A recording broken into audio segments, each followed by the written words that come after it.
안녕하세요. 작은 책장 첫 번째 책, 나의 부모님이 이 책을 읽었더라면 다섯 번째 이야기입니다. 다섯 번째 챕터 제목이 마음이에요. 근데 아직 말이 통하지 않는 우리 아이의 마음은 어떻게 건강한지 알 수 있을까요? 저자는 가장 중요한 아이의 마음을 알 수 있는 지표로 엄마와의 유대감을 얘기하고 있어요. 여러분이 잘 아시는 애착에 대한 건데요. 이 시기의 아이의 마음은 결국 엄마와의 관계와 떨어뜨려서 생각할 수는 없는 것 같아요. 이번 영상에서는 0에서 3세, 아직 말은 통하지 않지만 애착 형성에는 굉장히 중요한 시기예요. 근데 이 시기 과연 잘 보내고 있는지 점검해보고 아이의 마음의 건강을 위한 가장 중요한 한 가지 알려드릴게요.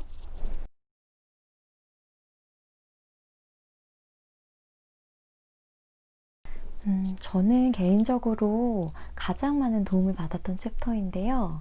이 책을 만났을 때 저희 아이가 한 4, 5개월쯤 됐을 때였어요. 100일이 지나면서 아이가 깨어있는 시간이 늘어나고 이제 이 시간을 어떻게 잘 보낼 것인가 야심차게 시작했는데 하루 이틀 놀아주다 보니까 저도 지루하고 아이도 지루하고 자꾸 아이템만 자꾸 사 모으고 있는 거예요. 근데 이 책을 만나고 뭔가 방향이 잘못됐구나. 아이가 깨어있는 시간을 함께 보내는 데 있어서 전환점을 맞이하게 됐는데요. 지루했던 육아가 재미와 감동으로 바뀌었어요. 그래서 여러분도 함께 점검해 보시면 좋을 것 같아요. 여러분은 아이가 깨어있는 시간을 어떻게 보내시나요? 두 가지 물음으로 한번 점검해 보시고 0에서 3세 아이의 애착도 높이고 아이의 마음을 건강하게 하는 가장 중요한 한 가지 한번 찾아보시면 좋을 것 같아요. 정답은 영상 뒤편에서 알려드릴게요. 아이들은 자신이 관심을 받고 있는지 안 받고 있는지를 굉장히 민감하게 알아차리더라고요. 저도 가끔 귀신같이 알아차리는 저희 아기공 때문에 깜짝깜짝 놀라곤 했는데요. 여러분도 아이와 함께 있는 시간에 내가 무엇에 집중하고 있고 내 마음이 어디 있는지 한번 점검해 보시면 좋을 것 같아요. 근데 특히 요즘은 스마트폰을 조심하셔야 되는 것 같아요. 저자도 아이와 함께 있을 때 부모가 장시간 스마트폰을 하게 되면 아이와의 교감을 막을 뿐만 아니라 아이에게 텅 빈 공허감을 심어줄 수 있다고 이야기를 하는데요.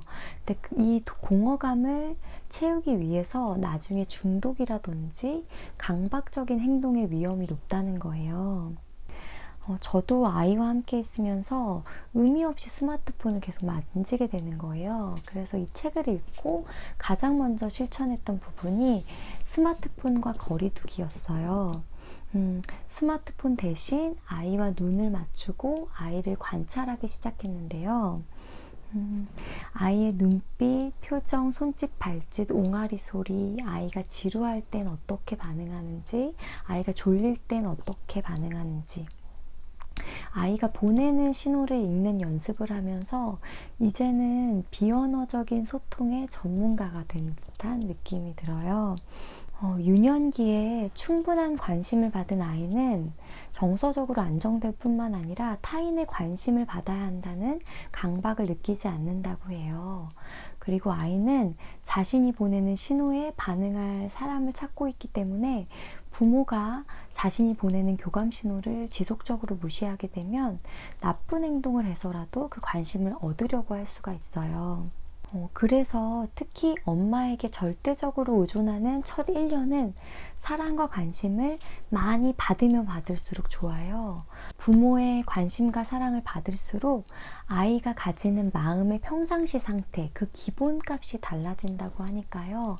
많이 적립해 두시고 사랑의 눈빛을 마구 쏘아주시기를 추천드려요.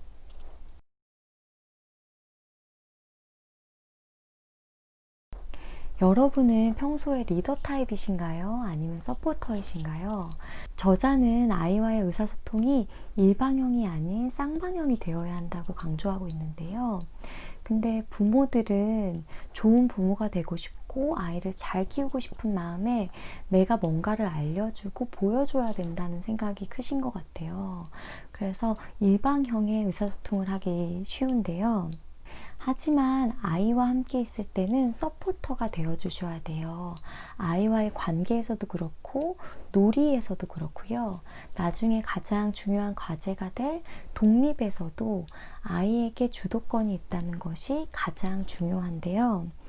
부모는 아이에게 관심이 많다고 하는데 정작 아이는 부모의 관심을 못 느끼는 경우들이 많은 것 같아요. 아이는 어떤 것을 관심으로 느낄까요? 아이들은 자신이 보는 것을 부모가 관심을 같이 기울여주고 자신이 원하는 것을 표현할 수 있고 존중받을 수 있을 때 그것을 진정한 관심으로 느껴요. 그래서 아이가 보는 것을 함께 바라봐 주는 것이 굉장히 중요한데요. 100일이 지난 아이는 이제 드디어 어른들이 보는 것처럼 세상을 다 볼 수가 있대요. 아이의 눈에 세상이 얼마나 다채롭고 신기할까요? 아이의 눈빛을 관찰하면서 아이가 유심히 보는 것을 따라가서 한번 살펴보세요. 아이의 반짝거리는 눈을 한번 따라가 봤더니 정말 사소하고 평범한 건데 새로운 아름다움이 숨겨져 있더라고요. 아이의 눈빛 따라가기 꼭 실천해 보시기를 바랍니다. 가장 기본적이지만 중요한 두 가지 물음을 가지고 아이와 함께 있는 시간에 대해서 점검해 봤는데요. 0에서 3세 애착 형성에도 중요하고 아이의 건강한 마음을 위해서 중요한 한 가지 찾아보셨나요?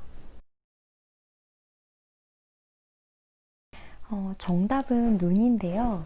심리학적으로는 1대1의 응시의 경험이 중요하다는 이야기를 해요. 아이는 자신을 바라봐주는 몰두의 경험을 통해서 자신을 인식하고 채워가기 시작하는데요. 곧 엄마가 자신을 바라봐주는 경험이 쌓일 때 아이의 마음도 자라날 수가 있는 거예요. 그래서 아이가 아닌 자신의 문제나 다른 일에 매몰되어 있는 엄마와의 경험은 아이의 마음을 위험하게 할 수가 있어요. 그리고 엄마가 어떠한 시선으로 보는지도 굉장히 중요한데요. 아이는 엄마의 눈동자에 비친 자신의 모습을 보고 나를 인식하기 시작해요. 그래서 엄마의 눈이 불안에 떨고 있으면 아, 나는 불안하구나 라고 느끼고 엄마의 눈이 편안하고 사랑을 담고 있으면 아, 내가 사랑받고 있고 나는 안전하구나 라고 느끼게 되는데요. 그래서 따뜻한 시선으로 아이를 오래 봐주는 경험이 굉장히 중요해요. 아이가 엄마를 볼 때는 아이와 눈을 맞추고 아이가 보내는 신호들을 읽어야 하고요. 아이가 세상을 볼 때는 아이의 눈빛을 따라가면서 아이의 눈이 어떨 때 반짝반짝 하는지, 어떨 때 불안한지를 읽기 시작하셔야 돼요. 그래서 아이의 눈빛을 읽는 전문가가 되는 것. 0에서 3세의 아이에게 마음의 안정감을 심어줄 수 있는 가장 중요한 비결이에요. 꼭 도전해 보시기를 추천드립니다. 제가 준비한 이야기는 여기까지고요. 아이와의 비언어적인 소통이 힘들고 애착에 어려움이 있으신 분들은 이 책을 꼭 읽어보시기를 추천드릴게요. 그럼 다음 영상에서 돌아오겠습니다. 안녕.